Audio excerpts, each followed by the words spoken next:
j'espère que vous allez bien. Moi ça va très bien aujourd'hui. Bon, le temps n'est pas super mais on est là. Et aujourd'hui je vous propose une vidéo autour des cheveux naturels et des coupes de cheveux. Parce que j'ai eu une conversation avec une copine la semaine dernière et elle me disait quelque chose qui ressemble à ça. Je pense que ça doit vous parler aussi. Elle me disait ouais et tout, depuis que mes cheveux sont longs, enfin ils ressemblent à rien, je sais absolument pas quoi faire avec, je me sens super moche, voilà, quand ils étaient courts ça allait, mais là franchement ils ressemblent à rien.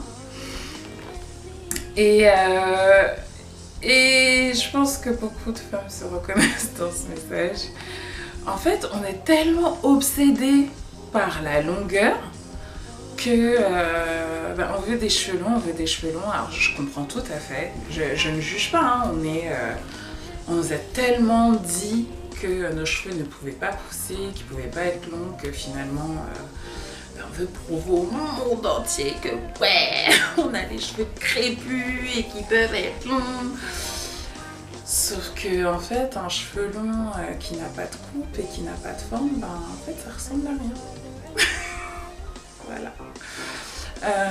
Donc, je lui ai dit comme ça, écoute, ma poule, pourquoi tu te fais pas une petite coupe? Et elle me fait, mais ouais. Mais c'est vrai que je peux me couper les cheveux. Ben oui, tu peux te couper les cheveux. Donc, après, il y a les gens extrêmes comme moi qui passent leur vie avec les cheveux.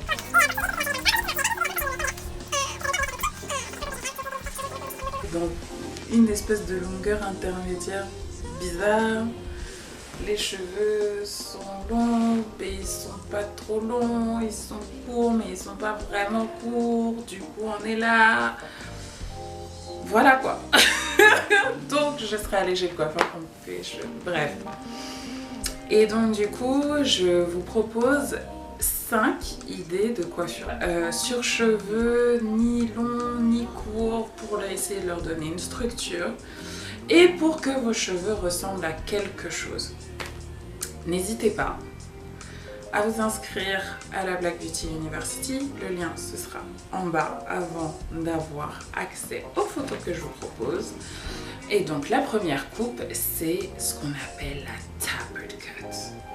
Donc tapered, moi-même en anglais je ne sais pas exactement ce que ça veut dire. Tout ce que je comprends c'est que tapered, j'entends le tap tap tap tap tap comme nos papas ils faisaient avant. Voilà, on tasse sur les côtés, on laisse le dessus virevolter au vent. On peut très bien faire des twists et les défaire le lendemain. On peut très bien partir sur une base de wash and go comme c'est le cas pour moi aujourd'hui. Et donc, ou travailler sur un braid out, enfin voilà, donner une structure ou très bien travailler sur un afro juste piqué. Donner une structure en fait au-dessus de sa tête et tasser sur les côtés. Une déviation de cette coiffure, c'est aller plus que tapered, c'est vraiment raser. Donc on appelle ça la undercut, et donc la undercut c'est vraiment raser sur les côtés, mettre une petite ligne là. Voilà, ça donne une allure.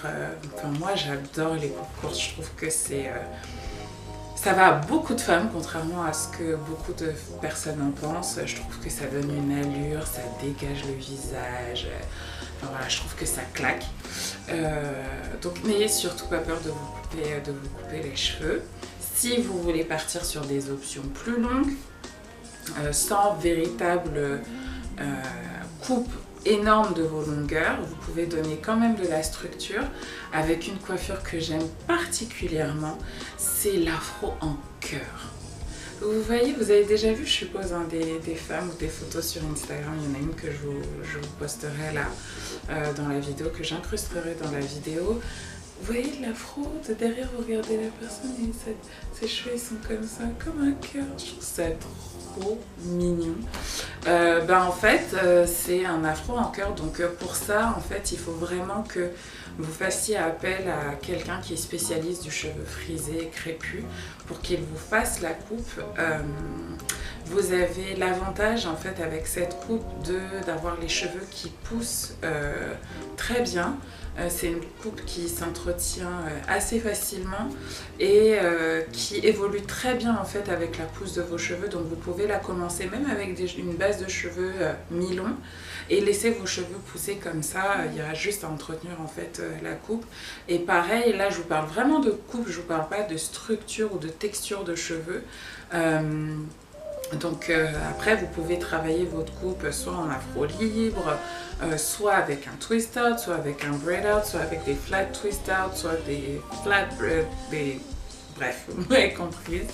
Dans tous les cas, vraiment là il ne s'agit pas de chercher une texture de cheveux en particulier, c'est vraiment donner une structure à votre chevelure.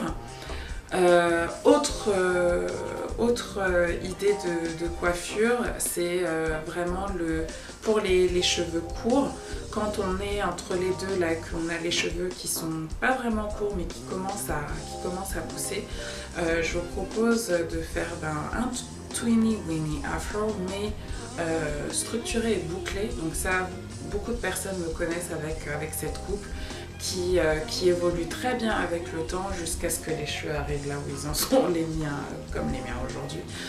Donc pour cela, vous avez juste en fait à prendre une mèche de cheveux et à la travailler au gel et la laisser revenir à sa place.